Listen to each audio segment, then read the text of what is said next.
हो आप? कृष्णा अकेडमी में आपका स्वागत है दोस्तों। ये हम पटियाला में है कृष्णा अकेडमी, और यहाँ पे ऑफलाइन और ऑनलाइन क्लासेस लगती हैं। बहुत सारे मेरे ऐसे व्यूवर्स हैं या बहुत सारे ऐसे स्टूडेंट्स हैं जो ये चाहते हैं कि मैं उनको फ्री ऑफ कॉस्ट जो है स्टॉक मार्केट के बारे में गाइड करूँ, और बहुत सारे लोगों को पटियाला जाना पड़ता है, इसीलिए हम जो है विदाउट एनी के आज एक शुरुआत करने जा रहे हैं। आज से हम आपको स्टॉक मार्केट के बारे में रोज अलग अलग वीडियो बनाकर गाइड करेंगे और हम स्टेप बाय स्टेप इसमें चलेंगे। ठीक है, तो आज हमारी स्टॉक मार्केट की पहली क्लास है, तो आज हम इसी बात से शुरू करते हैं कि स्टॉक मार्केट आखिर क्या है। ठीक है, तो देखिए स्टॉक मार्केट, बहुत सारे स्टूडेंट्स ऐसे हैं जिनको ये भी नहीं पता कि स्टॉक मार्केट क्या होती है और इससे हम कैसे पैसे कमा सकते हैं। तो स्टॉक मार्केट में क्या होता है कि इसमें हम अलग अलग कंपनीज के जो हैं शेयर्स को खरीदते हैं, और जब उनका जो प्राइस है वो बढ़ जाता है तो उनको हम स्टॉक्स को बेच देते हैं। इससे हमें जो भी प्रॉफिट होता है वो हमारी इनकम होती है। ठीक है, यही नहीं, लगभग दुनिया के कोई भी काम को ले लीजिए कि हम उसको खरीदते हैं, जब देखते हैं कि इसमें हमें कोई बेनिफिट हो रहा है, उसके प्राइस बढ़ जाते हैं तो हम उसको सेल कर देते हैं या अपना मार्जिन रख के उसको सेल कर देते हैं। ठीक है, तो ये प्योरली एक बिजनेस है, आपको इसमें इन्वेस्टमेंट भी करनी पड़ती है और तभी तो हम स्टॉक को बाई करेंगे। ठीक है, तो ऐसे ही स्टॉक मार्केट से हम पैसे कमा सकते हैं और ये एक तरह का बिजनेस है। अब बात आ जाती है कि स्टॉक मार्केट की शुरुआत ऐसे कैसे हुई। बहुत सारे ऐसे स्टूडेंट्स हैं जो ये जानना चाहते हैं कि स्टॉक मार्केट की शुरुआत कैसे हुई, सबसे पहले इसको किसने शुरू किया, या वर्ल्ड वाइड ये अदर कंट्रीज़ में होता है या इंडिया में ही होता है। बिल्कुल बेसिक सी बात लोग पूछते हैं, तो आज हम बिल्कुल बेसिक से ही शुरू करेंगे कि स्टॉक मार्केट की शुरुआत आखिर कैसे हुई। ठीक है, तो देखिए ये बात है सन 1840। देखिए बहुत 1840 ईस्वी में तो चलो इंडिया में इसकी शुरुआत हुई, लेकिन इससे भी पहले वर्ल्ड की बात करते हैं आज कि वर्ल्ड में शेयर मार्केट की शुरुआत कैसे हुई। तो सन 1602 ईस्वी की बात है दोस्तों। सन 1602 ईस्वी में Dutch east India company, Dutch east India company,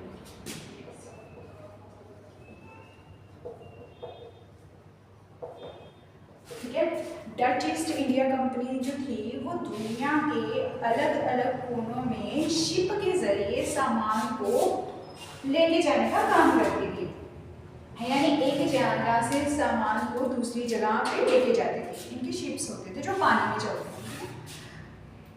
तो सन 1602 ईस्वी में इन्होंने लोगों को आगे एक ऑफर रखी कि आप लोग हमारा सिस्टम है उसमें इन्वेस्टमेंट कीजिए, हमें जो भी प्रॉफिट होगा उस प्रॉफिट का हम एक शेयर आप लोगों में सभी में बांटेंगे। तो लोगों को प्लान अच्छा लगा, लोगों ने इसमें इन्वेस्टमेंट की, और जब लोगों ने देखा कि इसमें अच्छा प्रॉफिट है या तो धीरे धीरे इस काम से और भी लोग जुड़ने लगे। तो इस तरह दोस्तों सन अगस्त 1602 ईस्वी में एम्स्टर्डम स्टॉक एसोसिएशन की शुरुआत हुई। एम्स्टर्डम स्टॉक एक्सचेंज की शुरुआत हुई, जिसका अब तो नाम चेंज हो गया है। तो देखा आपने कि स्टॉक मार्केट की शुरुआत सन 1602 ईस्वी में हुई, जाने अनजाने में कर दी। उन्होंने बताया था कि हम एक स्टॉक मार्केट की शुरुआत कर रहे हैं, तो जाने अनजाने में स्टॉक मार्केट की शुरुआत 1602 ईस्वी में एम्स्टर्डम से शुरू हुई। ठीक है, अब बात आ जाती है कि इंडिया में स्टॉक मार्केट की शुरुआत कब से शुरू हुई। इंडिया में स्टॉक मार्केट की शुरुआत हुई 1840 ईस्वी से। तो सन 1840 ईस्वी में 4 पारसी और एक गुजराती मिलकर जो है शेयर को बेचने और खरीदने का काम करने लगे। मुंबई के टाउन हॉल में 4 गुजराती और एक जो पारसी था वो स्टॉक को खरीदने और बेचने का काम काम शुरू करने लगे। धीरे धीरे इसमें और भी जो है लोग जुड़ने लगे। तो इस तरह दलाल स्ट्रीट के ऊपर 1875 ईस्वी में नैटक यूनाइटेड शेयर ब्रोकर के नाम से पहला ब्रोकर बना। ठीक है, 1875 ईस्वी में दलाल स्ट्रीट के ऊपर स्टॉक मार्केट का एक पहला ऑफिस बना जिसे नैटिक शेयर ब्रोकर के नाम से जाना जाता है। ठीक है, अंडरस्टैंड। और आज़ादी के लगभग 10 साल बाद बीएसई की शुरुआत की गई। आज़ादी के लगभग 10 साल बाद 1957 में 1957 में बीएसई की शुरुआत की गई। बीएसई क्या होता है? बीएसई होता है Bombay stock exchange. BSE Bombay stock exchange. ठीक है, और 1992 यानी 1992 ईस्वी में एनएसई की शुरुआत की गई जिसे नेशनल स्टॉक एक्सचेंज कहा जाता है। नेशनल स्टॉक एक्सचेंज अब तक का इंडिया का सबसे बड़ा स्टॉक एक्सचेंज है। आई होप यहाँ तक आपको सबको क्लियर हो गया होगा। अब आप सोचोगे कि एक्सचेंज, ये एक्सचेंज आखिर है क्या? एक्सचेंज, मैंने अब तक आपको 2 एक्सचेंज बताए हैं। एक्सचेंज क्या है? एक्सचेंज वो प्लेटफॉर्म है जहां पर अलग अलग जो कंपनीज हैं अपने स्टॉक्स को बेचती हैं। यानी ये एक तरह की, हम इसको मार्केट बोल सकते हैं। ये शेयर को खरीदने वालों और बेचने वालों को आपस में मिलाती हैं।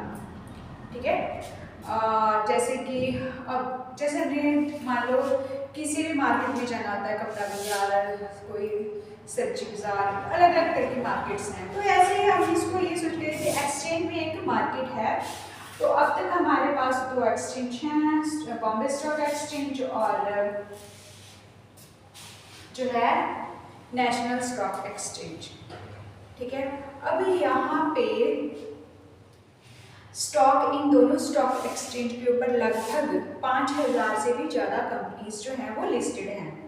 ठीक है, जिन कंपनीज में हम काम कर सकते हैं और पैसे बना सकते हैं वो लगभग उनकी संख्या 5000 है।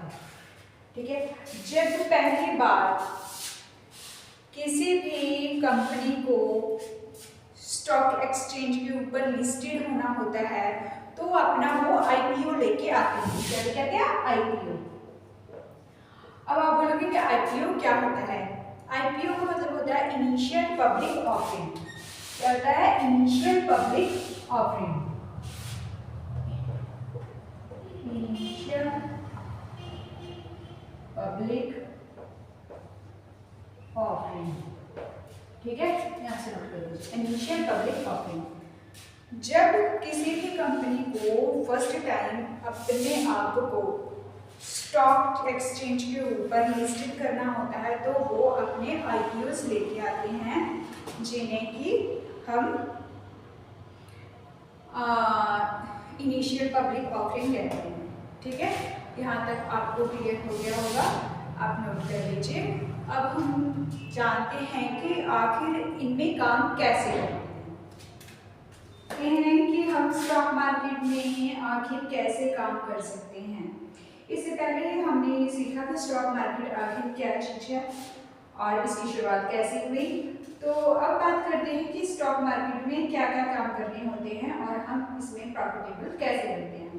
लेकिन यहाँ पे 2 तरीके से काम होता है।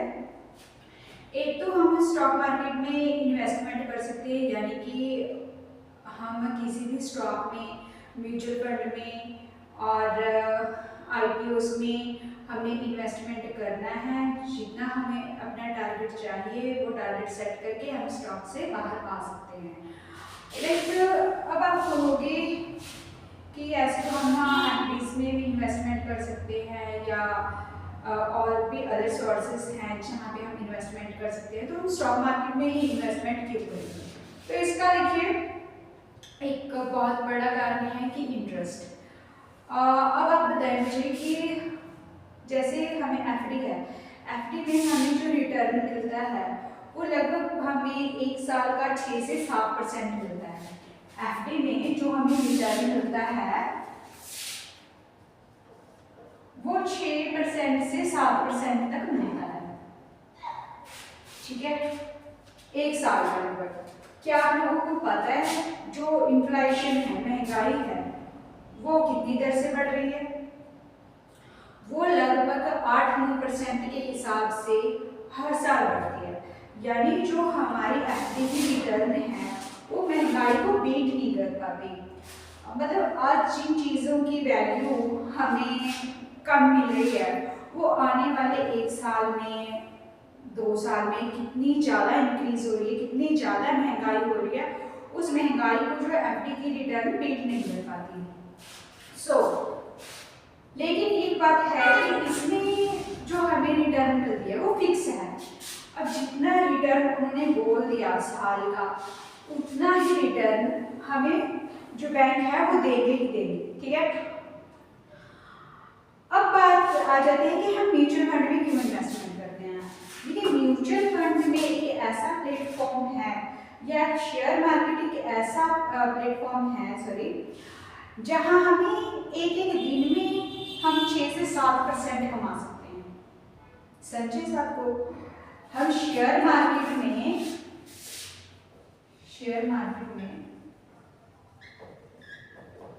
किसी दिन ऐसा होता है कि हम 6 से 7% भी कमा सकते हैं। और लगभग अगर हमारा जो है हमने किसी अच्छे शेयर में इन्वेस्टमेंट कर रखा है, अगर हमने किसी अच्छे स्टॉक में इन्वेस्टमेंट कर रखा है तो वो स्टॉक जो है 6 महीनों में, साल में लगभग कई बार 500% की रिटर्न दे देते हैं। और जो है समटाइम जो है 1000% की, 2000% की रिटर्न भी दे सकते हैं। अब आप बोलोगे कि ऐसे स्टॉक कैसे फाइंड करने होते हैं, क्या सारे स्टॉक ऐसे रिटर्न में दे सकते हैं? देखो, यही तो फंडा है, यही तो आप लोगों ने ये चीज़ें सीखनी है कि हम ऐसे स्टॉक जो हैं वो कैसे फाइंड करते हैं यहाँ पे जो बढ़ने वाले हैं, ठीक है।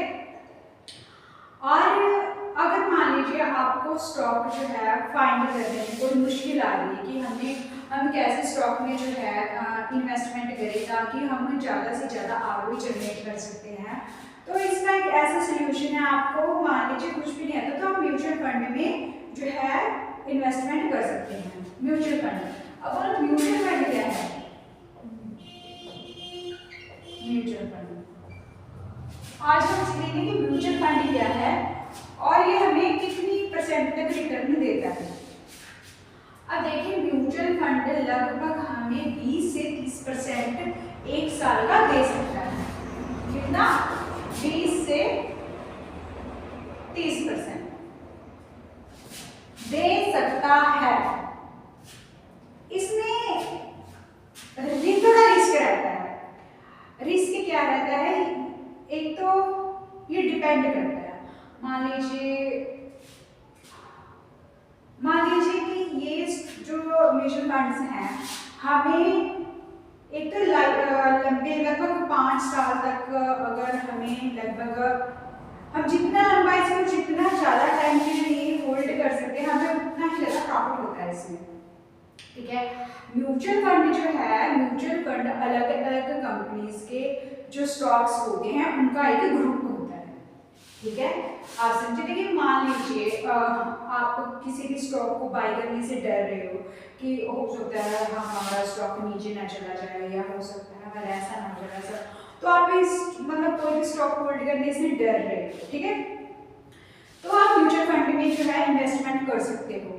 अब म्यूचुअल फंड में जब आप इन्वेस्टमेंट करोगे तो आपका रिस्क बहुत ज़्यादा कम हो जाएगा। ये नहीं है मतलब आपको एफडी की रिटर्न तो मिलेगी ही मिलेगी, ये नहीं है कि आपको 2% देंगे, ऐसा बिल्कुल नहीं होता, क्योंकि ये एक ग्रुप है। इस ग्रुप को कौन बनाता है? जो स्टॉक्स, अलग अलग स्टॉक्स के जो इसमें है मतलब बाइंग रहती है, इसको कौन डिज़ाइन करता है? इसको फंड मैनेजर बनाता है, ठीक है। जो म्यूचुअल फंड है, म्यूचुअल फंड में जो अलग अलग स्टॉक्स जो होते हैं उसको डिजाइन करने का काम फंड मैनेजर का होता है। ठीक है, फंड मैनेजर। अब देखो ये जो फंड मैनेजर होता है, ऑब्वियस बात है कि ये जो फंड मैनेजर होगा वो बहुत ही एक्सपीरियंस होल्डर पर्सन होगा, तभी उसको इतनी बड़ी रिस्पॉन्सिबिलिटी दी है। अब फंड मैनेजर का क्या काम होता है? एक तो फंड मैनेजर का ये काम होता है कि उसने स्टॉक्स को, अलग अलग स्टॉक्स को म्यूचुअल फंड में ऐड करना है। अब ये इसका एक मोटिव ये है कि ये ऐसे स्टॉक उसमें सिलेक्ट करे जो ज़्यादा से ज़्यादा आरओई हमें दे।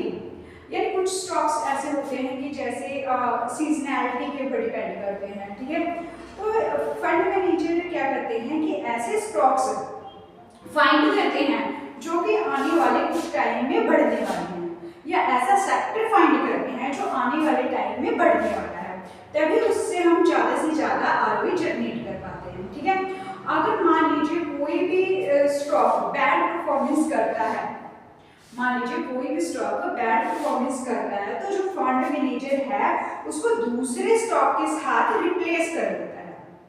समझिए इतनी बात? तो यहाँ पे आपका जो रिस्क है बहुत ज़्यादा कम हो जाता है।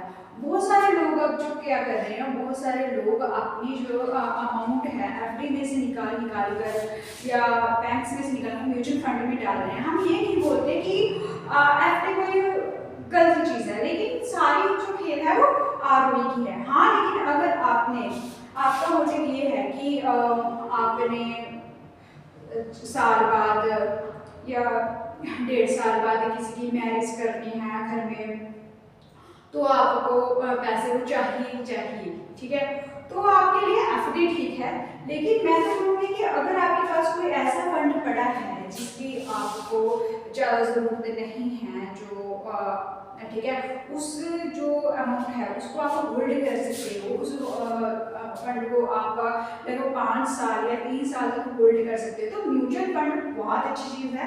आप म्यूचुअल फंड में इन्वेस्टमेंट कर सकते हो, आपको 20 से 30% आराम से मिल जाएगा। ठीक है, क्योंकि देखिए कोई भी उसमें स्टॉक है, कोई एक स्टॉक का चलो ठीक है कि बैड परफॉर्मेंस होगा, सारे के सारे स्टॉक्स की है बैड परफॉर्मेंस नहीं होगी। ठीक है, आपको लगभग यहाँ तक समझ में आ गया होगा।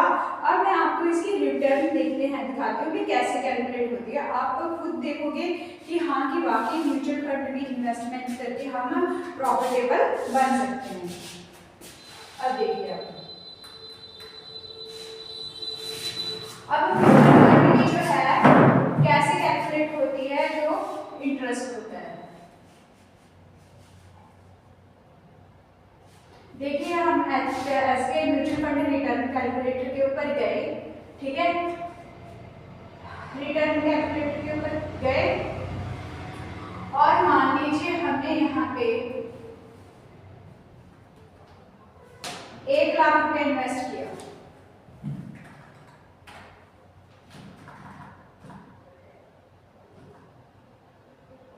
ठीक है, और हमने मान लीजिए 1 लाख रुपए इन्वेस्ट किया और ये हमने किए लगभग 5 सालों के लिए, और हमने रिटर्न ली यहाँ पे कि हमें जो रिटर्न मिलेगी इसमें हम मान के चलते हैं कि हमें जो रिटर्न है वो 13% मिलेगी। ठीक है, हमने 1 लाख रुपया इन्वेस्ट किया। ठीक है, मंथली ऐसा नहीं है, लमसम है। ठीक है, और हमें 13% की इसमें रिटर्न मिली। तो देखिए हमारा इंटरेस्ट कितना बना।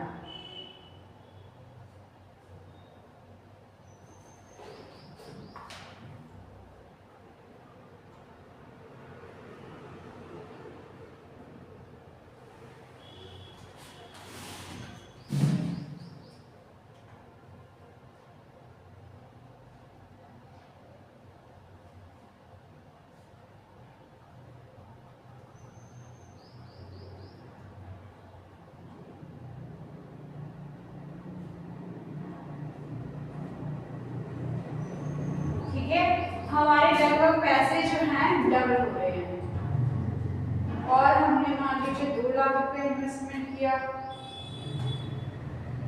ठीक है, तो हमारे कितने पैसे बने?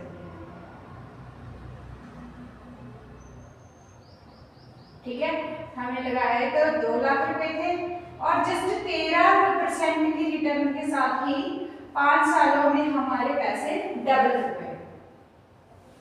ठीक है, तो इसमें जो म्यूचुअल फंड है, एक तो कहने का भाव ये है म्यूचुअल फंड में जो इन्वेस्टमेंट है, एक तो हम लमसम करते हैं और दूसरा हम एसआईपी करते हैं, एसआईपी सिंपल। ठीक है, लमसम का ये मतलब है कि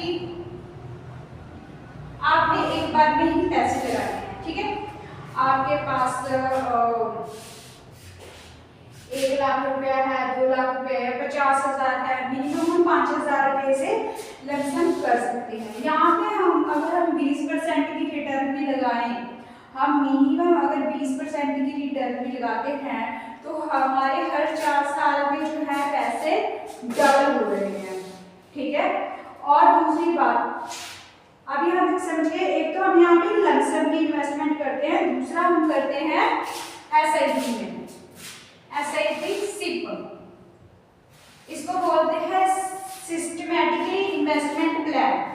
यानी आप हर महीने जैसे आप किसी भी चीज की ईएमआई पे करते हो, इसी तरह हर महीने कुछ अमाउंट, जो भी आप अमाउंट फिक्स करोगे वो अमाउंट आपके अकाउंट से कट करे।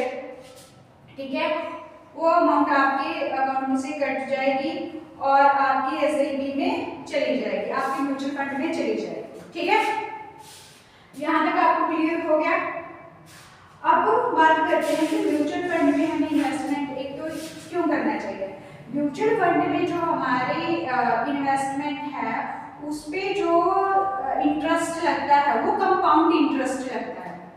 समझिए इसके बाद, जो म्यूचुअल फंड में हमारा इन्वेस्टमेंट लगता है, इंटरेस्ट लगता है, वो लगभग कंपाउंड इंटरेस्ट लगता है। अब आप बोलोगे कि कंपाउंड इंटरेस्ट क्या होता है। देखिए, जैसे एफडी में जो इंटरेस्ट लगता है वो सिंपल इंटरेस्ट लगता है।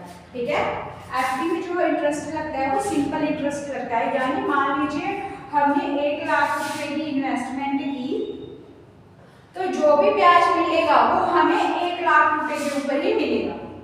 ठीक है, लेकिन म्यूचुअल फंड में ऐसा नहीं होता दोस्तों। म्यूचुअल फंड में जो इंटरेस्ट लगता है वो कंपाउंड इंटरेस्ट लगता है। यानी कि मान लीजिए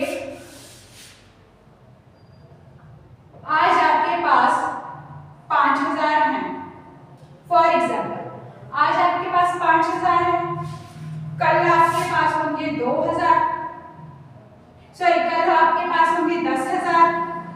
आज आपके पास 5,000 है, कल डबल होगा 10,000 होंगे, फिर उसके दिन तीसरे दिन डबल होगा तो कितने होंगे 20, फिर 20 के 40। ऐसे यहाँ पे ब्याज के ऊपर ब्याज मिलेगा। ठीक है, इसको बोलते हैं कंपाउंड इंटरेस्ट। जो आपके इंटरेस्ट के ऊपर इंटरेस्ट लगा उसके ऊपर भी आपको ब्याज मिलता है। ठीक है, इसको कंपाउंड इंटरेस्ट कहते हैं। और म्यूचुअल फंड में जो है आपको इन्वेस्टमेंट करने का ये फायदा है कि इसमें कंपाउंड इंटरेस्ट लगता है। ठीक है, यहाँ तक समझ में आ गया। अब बात करते हैं कि हमें कौन से म्यूचुअल फंड्स में इन्वेस्टमेंट करनी चाहिए। देखिए, एक बार ब्रीफली मैं आपको समझा देती हूँ कि म्यूचुअल फंड क्या है। म्यूचुअल फंड एक अलग अलग कंपनीज का ग्रुप होता है। इस ग्रुप को, इसमें लगभग कितनी भी कंपनीज हो सकती हैं, 10 भी हो सकती है, 15 भी हो सकती हैं, या 20 कंपनीज भी हो सकती हैं। ठीक है, इसको फंड मैनेजर डिजाइन करता है और जो फंड मैनेजर इसको डिजाइन करता है उसकी यही रिस्पॉन्सिबिलिटी है कि वो ज़्यादा से ज़्यादा आरओई जनरेट करके अपने जो इन्वेस्टर्स हैं उनको दे। देखिए, अगर वो फंड मैनेजर है तो वो एक बहुत ही मतलब एक्सपर्ट पर्सन होगा अपनी लाइन का। ठीक है, और उसे बहुत ज़्यादा एक्सपीरियंस होगा। वो कभी भी जो है स्टॉक को सिलेक्ट करने में कोई मिस्टेक नहीं कर सकता। जैसे कुछ स्टॉक्स वो ऐसे सिलेक्ट करता है जो आने वाले कुछ टाइम में बढ़ने वाले हैं। ठीक है, ये स्टॉक्स सीजनैलिटी भी, कुछ स्टॉक्स जैसे सीजनैलिटी होते हैं, जैसे कुछ स्टॉक ऐसे होते हैं या कुछ सेक्टर्स ऐसे होते हैं जो गर्मियों में बढ़ते हैं, कुछ स्टॉक्स ऐसे होते हैं जो सर्दियों विंटर्स के टाइम में बढ़ते हैं। तो फंड मैनेजर ने ये देखना है कि जो स्टॉक बढ़ चुके हैं, जो अब बैड परफॉर्मेंस करने लगे हैं, उनको वो रिप्लेस कर देता है उन स्टॉक्स के साथ जो आने वाले टाइम में बढ़ने वाले हैं। समझिए, यानी जो स्टॉक अब बैड परफॉर्मेंस करने लगे हैं उसको वो चेंज कर देंगे दूसरे स्टॉक्स के साथ। फंड मैनेजर की रिस्पॉन्सिबिलिटी यही है कि वो ज़्यादा से ज़्यादा आपको आरओआई जनरेट करके दे। ठीक है, अब बात आती है कि हमें कौन से म्यूचुअल फंड में इन्वेस्टमेंट करनी चाहिए।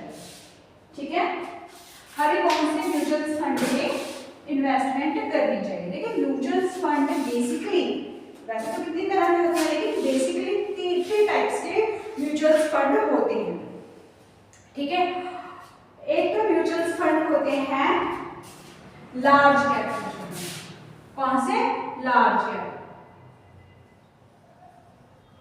ठीक है, लार्ज कैप्स म्यूचुअल फंड, और दूसरा है मिड कैप म्यूचुअल फंड, और तीसरा है स्मॉल कैप। ठीक है, अब लार्ज कैप म्यूचुअल फंड में, जैसे कि इसके नाम से ही हमें पता लग रहा है, लार्ज यानी बड़ा।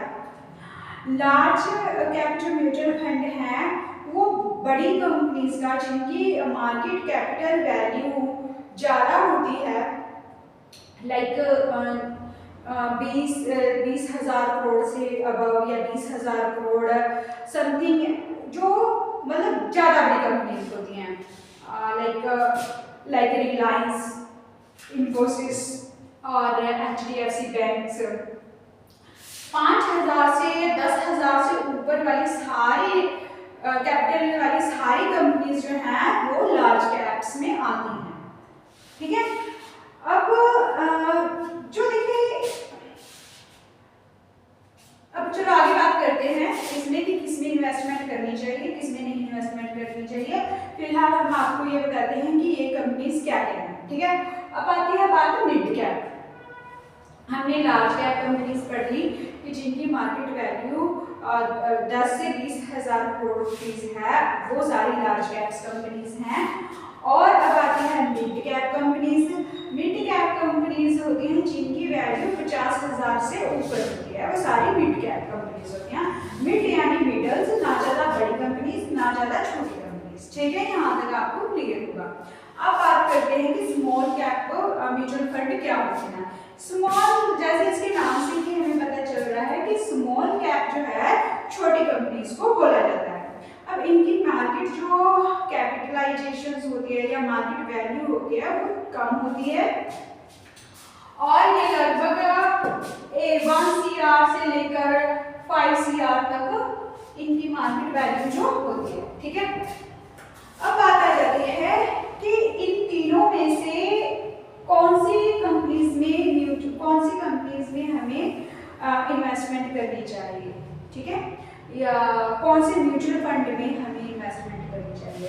अब अगर देखिए मुझे पूछोगे तो मैं आपको यही बोलूँगी कि आपके लिए जो मिड कैप है वो सबसे बेस्ट रहेगा। क्यों? इसके दो कारण हैं। इसको हम एक बड़े दरख्त की एग्जांपल से समझेंगे। मान लीजिए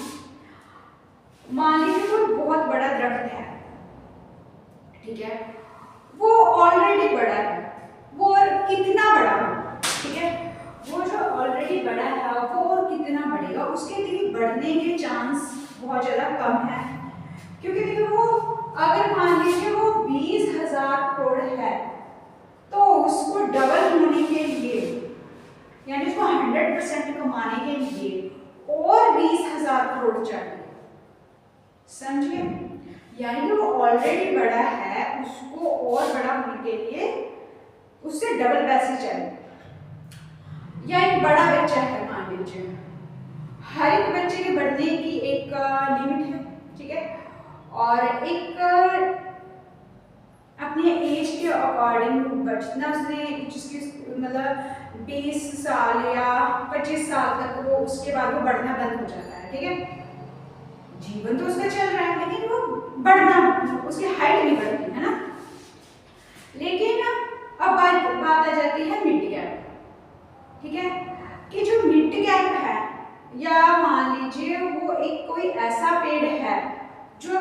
विभिन्न हैं, लेकिन देखिए अब जो मान लीजिए मिडिल वाला प्लांट है, जैसे प्लांट है, इसके 110% चांस है कि ये एक बड़ा दरख्त बनेगा ही बनेगा।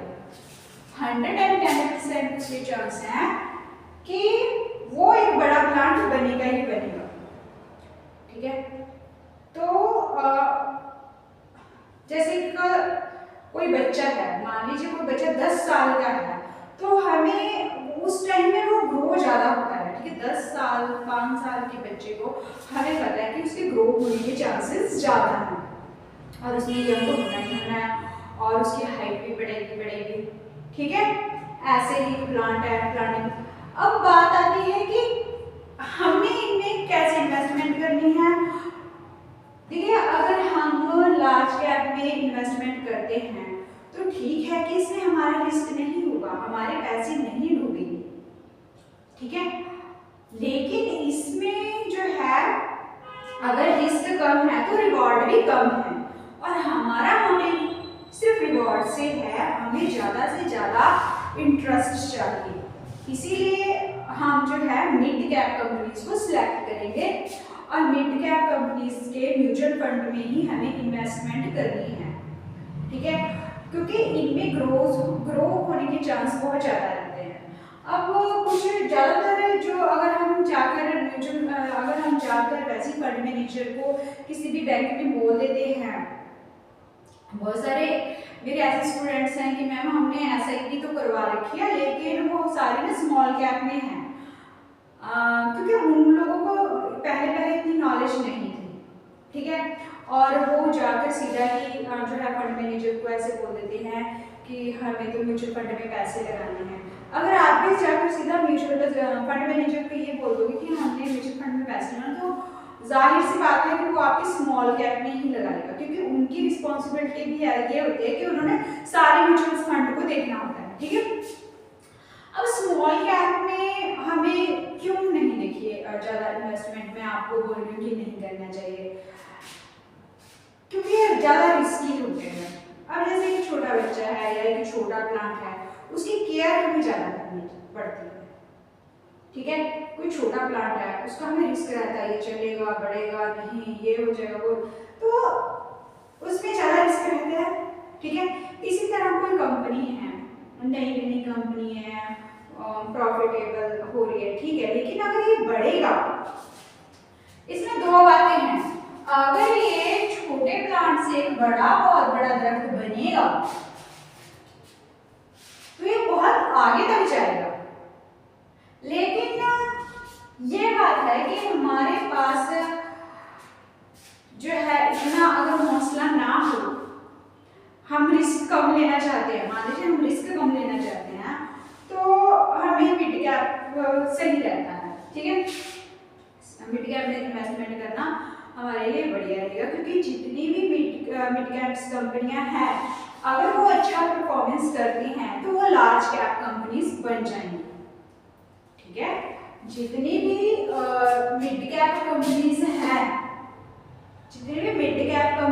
हैं, वो सारी अगर अच्छा परफॉर्मेंस करेंगी तो वो लार्ज कैप कंपनीज बन सकती हैं। अगर कोई भी, जैसे मैंने आपको बोला कि कोई कंपनी बैड परफॉर्मेंस करती है तो फंड मैनेजर उसको खुद ब खुद आउट कर देता है। अगर कोई कंपनी मिड कैप की बैड परफॉर्मेंस करती है तो वो स्मॉल कैप कंपनीज भी बन सकती है। यहाँ तक मुझे लगता है कि आपको म्यूचुअल फंड के बारे में अच्छे से पता लग गया होगा। अगर आपको कोई भी डाउट है, वीडियो को लेकर कोई डाउट है या कुछ भी अच्छे से नहीं समझ में आया हो, तो प्लीज़ कमेंट में ज़रूर लिखना। और अगर ये वीडियो अच्छी लगी तो भी कमेंट में ज़रूर लिखना। आई होप मैं हर रोज़ एक ऐसी वीडियो बनाऊंगी जो स्टेप बाय स्टेप आपको स्टॉक मार्केट के बारे में फ्री ऑफ कॉस्ट नॉलेज देगी। अगर आपको अच्छी लगी तो प्लीज़ लाइक शेयर और सब्सक्राइब चैनल को ज़रूर करना। Thank you.